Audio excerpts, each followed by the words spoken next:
어떻게 보면 사실 내가 지금 친한 친구들도 어떻게 보면 부모님이 만들어주신 친구라고 할 수 있어. 난 내 거 희생하고 그렇게 했는데 주변에서 항상 그 피드백은 좋지 않았던 거야. 그러니까 그 순간 되게 현타가 오더라고. 도대체 나는 누굴 위해서 이렇게 했는 건가? 나는 41살이고 지금은 그냥 평범한 직장인의 두 아이의 아빠 이승원이라고 해. 어떻게 보면 41살이면 인생의 한 반 이상을 살았고 이제 굉장히 경험도 많이 했다고 생각했고 많은 것을 배우고 되게 성숙했다고 생각했는데 어떻게 보면 생각해 보면 나의 자존감 나이와 정서의 나이는 한 살인 어린아이 같은 굉장히 등신 같고 호구 같은 나에 대해서 좀 이야기해 보려고 해. 부모님은 어렸을 부터 되게 가난했었고 교육에 대한 많은 배움을 못했기 때문에 그 나에 대해서는 어떻게 해서든 교육을 시키려고 하고 부모님이 가지지 못했던 것들 나에게 주기 위해서 엄청 노력했어서 나는 남부럽지 않게 서울에서 좀 편하게 살았던 것 같아.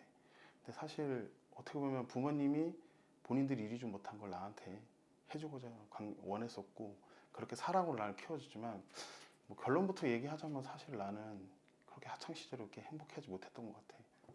그때로 한번 돌아가 보면 나는 이제 초등학교는 수원에서 이제 다녔었고 어느 누구나 다 똑같이 초등학생은 공부도 잘하고 되게 운동도 좋아했고 친구도 많았고 되게 긍정적이었고 근데 어느 순간 이제 내가 중학교에 서울로 전학 오기는 딱 그 첫날부터였을 거야. 학교 선생님이 친구들에게 이렇게 소개를 해주더라고. 오늘부터 같이 지내게 될 새로운 친구야. 이 친구 되게 공부도 잘하고 똑똑하니까 앞으로 잘 친하게 지내. 그 한마디에 사실은 친구들이 굉장히 관심을 많이 보이기 시작했어. 그냥 단지 공부 잘한다는 이유만으로. 그래서 딱 첫날부터 난 되게 행복했었어. 친구들이 나한테 와서 뭐 같이 도시락도 먹고 그러면서 공부 얘기를 자연스럽게 하고 내가 공부하는 걸 옆에서 따라서 같이 하고 난 그렇게 자연스럽게 이제 친구가 되고 나는 이 서울의 생활이 너무 만족스러울 거라 생각을 했었어. 근데 나의 기대는 불과 그 중간고사 때 딱 완전히 달라졌어. 사실 이제 성적 발표가 나고 애들은 과연 내가 몇 등을 할까 관심이 되게 총했던 거야. 나는 딱 성적표를 보고 나도 좌절했었어. 반에서 내가 28등? 이랬던 거야. 그때부터 애들이 수군대기 시작했어. 쟤 공부 못하는 애였어. 역시 지방에서 올라오니까 어느 순간 나를 보는 애들의 시선이 친구들도 나를 무시하기 시작했고 같이 공부하던 친구들도 나를 이제 멀리하기 시작했던 거야. 아무래도 내가 좀 더 좀 지금처럼 이렇게 그동안 이렇게 어렵고 자존감 떨어진 이유는 아마 여기에 있을 거야. 그 초등학교 지나고 중학교 때 1학년, 2학년 되니까 어느 순간 칠판 글씨가 안 보이기 시작하더라고. 그래서 병원을 가봤는데 딱 청청병원 같은 얘기를 하더라고. 원시라는 얘기를 했어. 뭐 어떻게 하면 되냐 물어봤더니 안경을 당연히 교정을 하면 되고 수술이나 이런 건 필요 없고 근데 이제 충격적인 거는 정말 내 눈은 2배 이상 커져 있고 딱 그걸 끼는 순간 나는 도대체 이 사람이 아닌 나의 형상을 보면서 과연 내가 이거를 내일 학교를 어떻게 끌고 갈까라는 두려움이 있어. 아니나 다를까 이제 그 안경을 끼고 학교를 처음에 등교하는 날 애들은 나를 엄청 놀리기 시작했어. 그냥 뭐 별의별 뭐 사람이 아닌 것도 다 같이 뭐 닌자고기도 시작해갖고 근데 아마 그때였을 거야. 내가 성적이 떨어져도 그렇게 내가 기죽거나 그러지 않았는데 그렇게 그냥 아무렇지 않게 대수롭게 받아치고 뭐 이게 농담 삼아 이렇게 받아쳤지만 나는 그때부터 사람 눈을 정면을 쳐다보면서 이야기하지 못했고 항상 나의 시선은 바닥에 있었고 말수도 적어지고 배인 기피증이 생기고 어느 정도냐면 심지어 사람 눈을 못 쳐다보니까 가게에서 점포에서 물건을 사는데 분명히 알바생이 나 계산을 잘못했지만 그냥 나는 그냥 그걸 내고 거스름돈을 더 많이 받아야 되는데 얘기하지 못하고 눈을 마주치지 못해서 그냥 나왔던 것.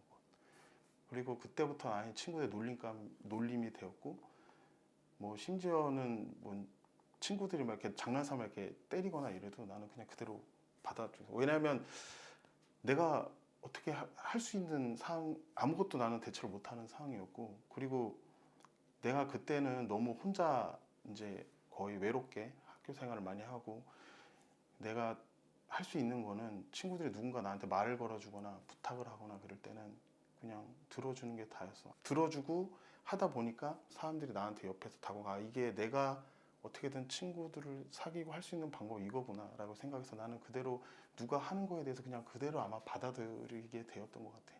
그리고 이렇게 학교에서 조용히 월락 할달했던 애가 조용히 이렇게 아무것도 안 하고 그냥 조용히 말수가 적어지는 걸 보면서 부모님 엄청 가슴 아파하셔서, 어떻게 보면 사실 내가 지금 친한 친구들도 어떻게 보면 부모님이 만들어주신 친구라고 할 수 있어. 항상 친구들이 같이 공부한다 그러면 집에 와서 데려다 주고, 학원에도 같이 데려다 주고, 생일 파티 때는 그냥 몇 명 불러서 이렇게 친구를 해주고, 엄마가 많이 가슴 아파하셨던 것 같아. 그 나의 유일한 돌파구는 게임이었던 것 같아. 내가 게임을 하는 순간엔 그 게임은 나한테 아무 얘기를 하지 않아. 그냥 내가 그 순간을 해서 내가 노력한 만큼 재미도 있고, 그렇게 해서 나의 학창 시절을 보냈고, 어떻게 보면 진짜 말 그대로 그냥 예스맨이 되었던 것 같아. 누가 뭐 해코지를 해도 아무 얘기도 못했고, 아무것도 거절도 못하고 그렇게 살았던 것 같아.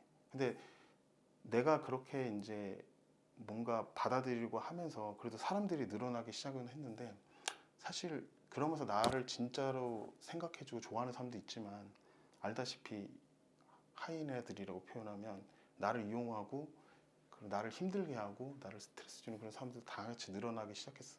사회생활을 하게 되면 사람을, 내가 같이 경쟁하는 사람을 눌러야 내가 올라갈 수 있는 그런 야구강식 세계에서, 나는 그 와중에도 저는 우리 팀이 우선이고 저는 상관없습니다. 그리고 나는 저 뒷전이고, 내일 항상 뒷전에서 나는 제일 혼나고, 그래도 나는 그때 위안을 삼았던 거는, 그래도 우리 팀이 잘 돼서 내 옆에 있던 후배들이나 내 같은 동료들이 잘 됐으면 됐지, 나는 그 사람들을 빛나게 해줘도 나는 만족스러워 라고 그냥 내 자신이 그냥 합리화했던 것 같아. 사실 나도 내 거 잘해서 내가 인정받고 싶고 칭찬받고 싶었으나, 그렇게 하면 어느 누군가는 나의 마음을 알아주고 내가 힘들 때 본인이 희생해서 나를 좀 도와주지 않을까라는 막연한 기대감이 좀 있지 않았을까라는 생각을 했었던 것 같아.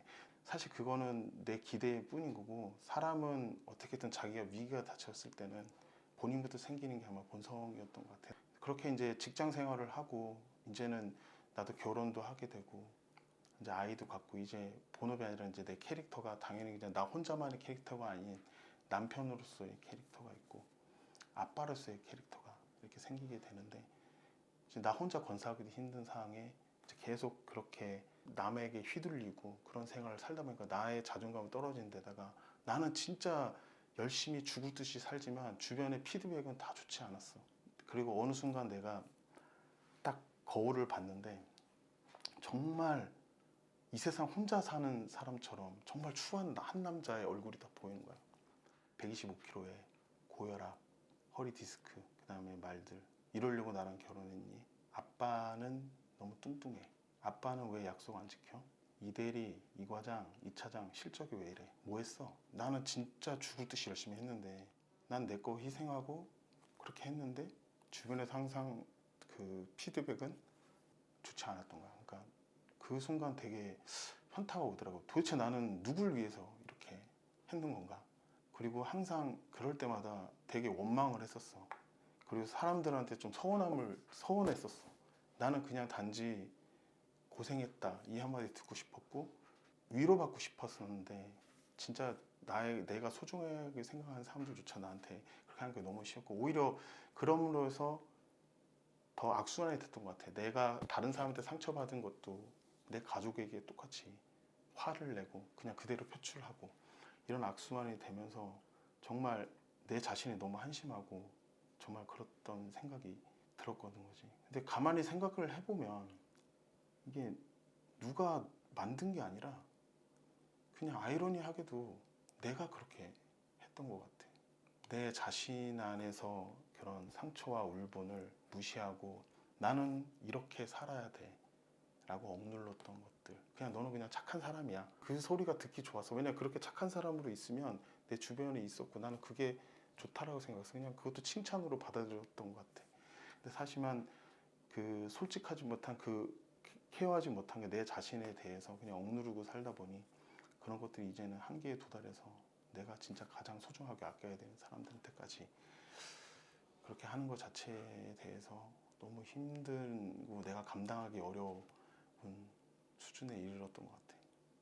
그래서 지금 와서 생각해 보면 가장 필요했던 건 나 자신을 돌보는 일이었던 것 같아.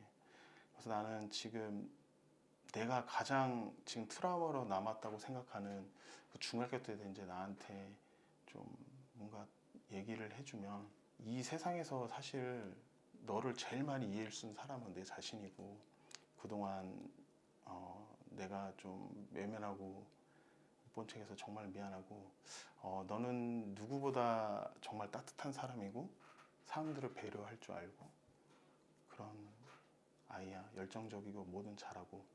다만 그 당시 좀 더 남들보다 큰 2배 큰 눈으로 상대방을 좀 배려하고 좀 더 자세히 살아보기 위해 했던 그 너의 마음을 이해하지 못하고, 사람들이 그냥 네가 보이는 겉모습만 가지고 너를 무시해. 근데 사실 무시한 게 아니야. 그냥 네가 그렇게 생각했던 것 뿐이고, 이제 나는 너를 너무 잘 알기 때문에, 그러니까 너한테서는 진짜 향기가 나, 냄새가 나.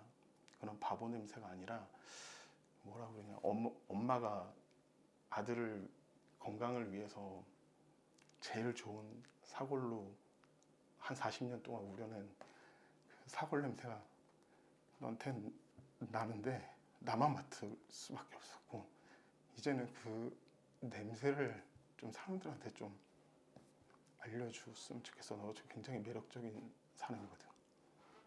그동안 바보 같은 짓도 많이 하고 했지만, 이제 내가 너 인정해줄게. 그냥 지랄 연병 그만하고, 넌 제일 진짜 멋진 새끼야. 내가 인정할게. 앞으로 힘내자. 지금처럼 너한테 상처 주는 사람들한테 시간 들이는 것보다 너 자신한테 시간을 더 쏟고, 운동도 하고, 지금 많이 살도 빼고, 그리고 좋은 사람들 만나고, 너를 소중히 생각하는 사람들한테 시간을 써도 모자랄 시간이야. 내가 그동안 얘기 못하고 모른 척해서 미안해. 사실 지금 이 얘기는 진짜 제 집사람, 같이 사는 집사람한테도 얘기한 적이 없었던 것 같고, 아무한테도 얘기도 못했고, 가장 나에게 이런 그 허접한 얘기를 들어서 진짜 고마워.